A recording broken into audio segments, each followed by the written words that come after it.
Doctor Kasar sir ICR family के mentor, guide, philosopher and friend. Doctor Kasar sir और doctor Dhawale sir दोनों complementary थे। इन्होंने एक फर्स्ट एक्सपीरियंस 1968 और 1970 में बॉम्बे होम्योपैथिक मेडिकल कॉलेज में एजुकेशन के बारे में किया।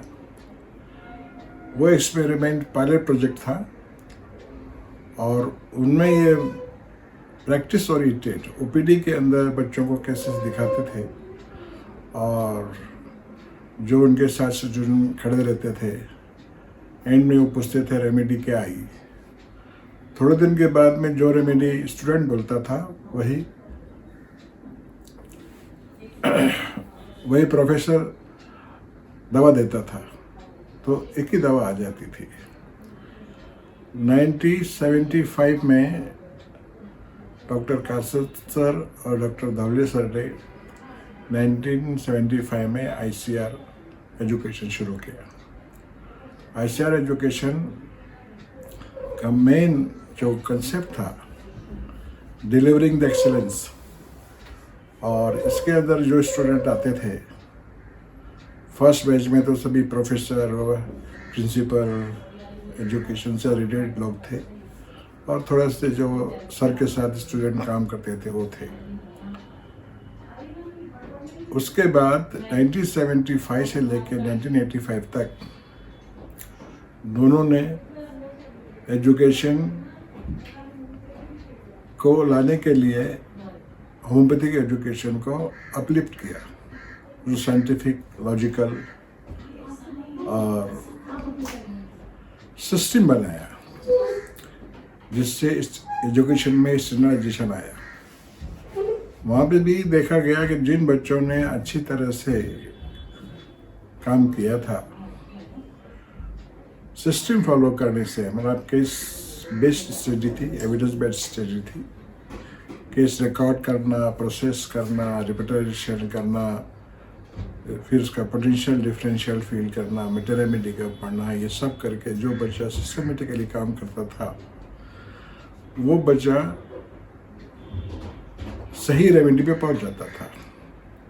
जो सिस्टम फॉलो नहीं करता था उसको फिर से डॉक्टर कासर लास्ट स्टूडेंट रहता था, उसकी भी केयर लेते थे। वो बिल्कुल सरल, सिंपल, ह्यूमन व्यवहार था उनका। वो अपने आप को ज़िंदगी भर यही बोलते थे, मैं स्टूडेंट हूँ, मैं तुम लोग से सीखता हूँ।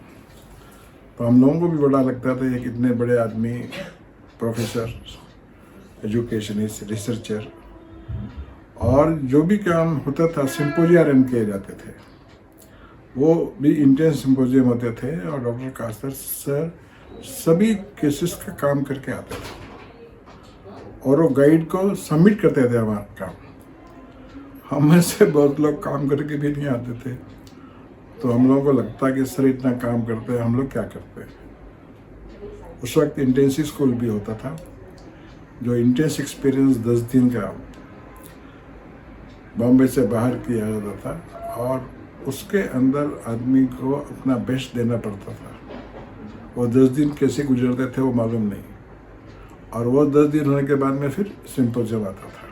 फर्स्ट सिंपोजियम रन किया गया जिसमें all over the India and international लोगों ने पार्टिसिपेट किया था, और उस वक्त सिंपोजियम वॉल्यूम आई जिसमें हर एरिया के बारे में लोगों ने अपना अपना एक्सपीरियंस दिया।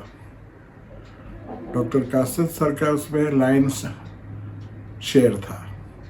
उनका जो मेन सब्जेक्ट था phenomenological point of view disease, C1 paper और पेपर D रिपोर्टराइजेशन, और वो बच्चों को 100 केस दिया करते थे, उनको सॉल्व करके देना, और उनका वादा था ये 100 साल तुमने सॉल्व कर लिए तो तुम प्रैक्टिस के लिए तैयार हो गए थे। उसमें से वो ज़्यादा करके बोनी सिंह के केसेस देते थे पहले, जिसके अंदर सिम्टम भी ज्ञान आना चाहिए, उसके बाद आप कुछ भी करो। बोलो कि हवा में नहीं उड़ना, ग्राउंड लेवल पर बोन्यूसन मेथड, जिससे तुम सही जगह पर पहुँचोगे। और वो सब बच्चों को प्यार करते थे, सबको कभी मेरे ध्यान में नहीं कभी डांटा होगा।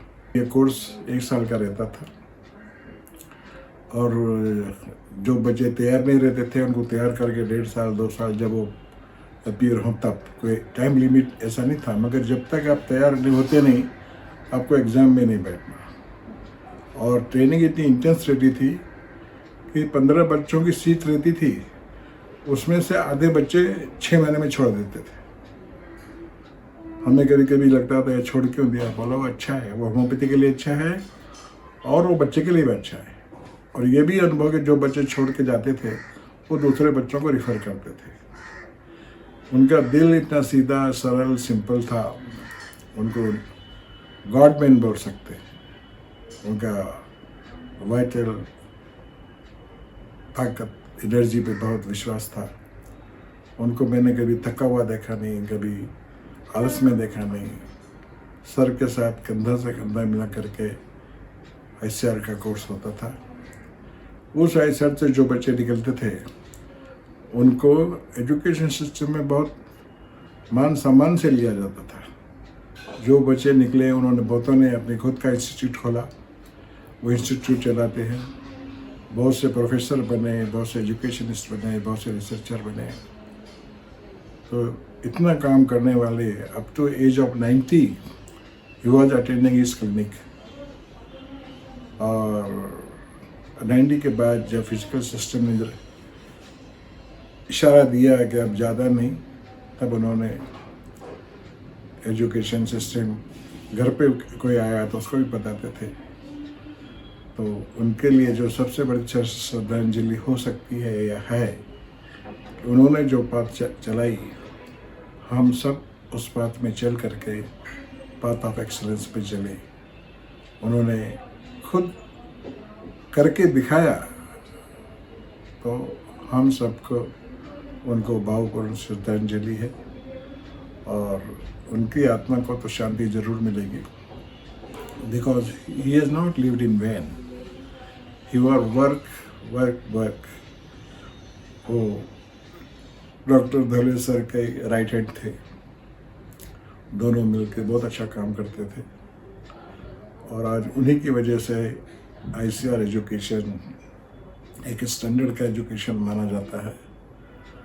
उसको लोग कहते थे ये तो MD का कोर्स है, ये उसकी क्वालिटी थी।